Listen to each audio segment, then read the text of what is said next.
আমাদের কাছে maximum text আসে আপনাদের ওয়ার্ক প্রসেসটা কি। এজন্য আজকে আলোচনা করব ঝর্ণা আরডিএল এর ওয়ার্কিং প্রসিডিউর নিয়ে। Step 1, understanding your vision.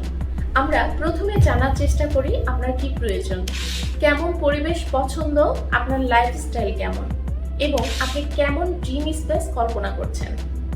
এখানে গুরুত্ব পায় আপনার চাহিদা, রুচি, বাজেট এবং আপনার স্বপ্নের ডিজাইন, কারণ প্রতিটি সুন্দর ডিজাইন শুরু হয় ক্লায়েন্টকে বোঝা থেকে। Step 2, site measurement and observation. একটি সুন্দর ডিজাইনের জন্য সঠিক মেজারমেন্ট খুব গুরুত্বপূর্ণ। আমাদের টিম স্পেস ভিজিট করে অ্যাকুরেট মেজারমেন্ট নেয় এবং natural light, ventilation, space flow সহ গুরুত্বপূর্ণ বিষয়গুলো পর্যবেক্ষণ করেন। Step 3, conceptual planning. এবার শুরু হয় ক্রিয়েটিভ প্ল্যানিং।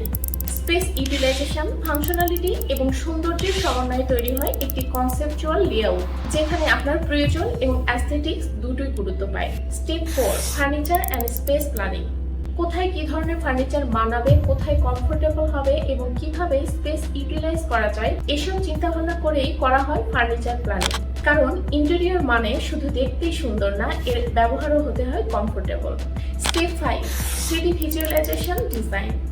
বাস্তবে কাজ শুরুর আগেই আমরা আপনাকে দেখাই আপনার স্পেসের future realistic 3D view.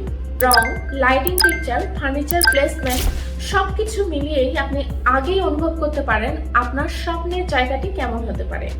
Step 6, budget estimation and material planning. ডিজাইনের সাথে বাজেটের ব্যালেন্স রাখাটাও আমাদের গুরুত্বপূর্ণ দায়িত্ব। এজন্য আমরা ট্রান্সপারেন্ট বাজেট এস্টিমেশন অ্যান্ড প্রয়োজনীয় ম্যাটেরিয়াল প্ল্যানিং করে দিই, যাতে সমস্ত প্রসেসটা স্মুথ এবং হ্যাসেল ফ্রি হয়।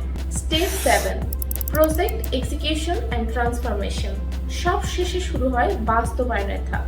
এক্সপেরিয়েন্স টিম এবং প্রপার সুপারভিশনের মাধ্যমে আমরা প্রতিটি ডিটেইল কেয়ারফুলি এক্সিকিউট করি, যাতে ফাইনাল আউটকাম আপনার কল্পনার মতো হয়। ঝর্ণা আরডিএল বিশ্বাস করে সুন্দর ইন্টেরিয়র শুধু দেওয়াল সাজায় না, আপনার অনুভূতিকে ছুঁয়ে যায়। তাহলে আর দেরি কেন? আজই যোগাযোগ করুন ঝর্ণা আরডিএল এর সাথে।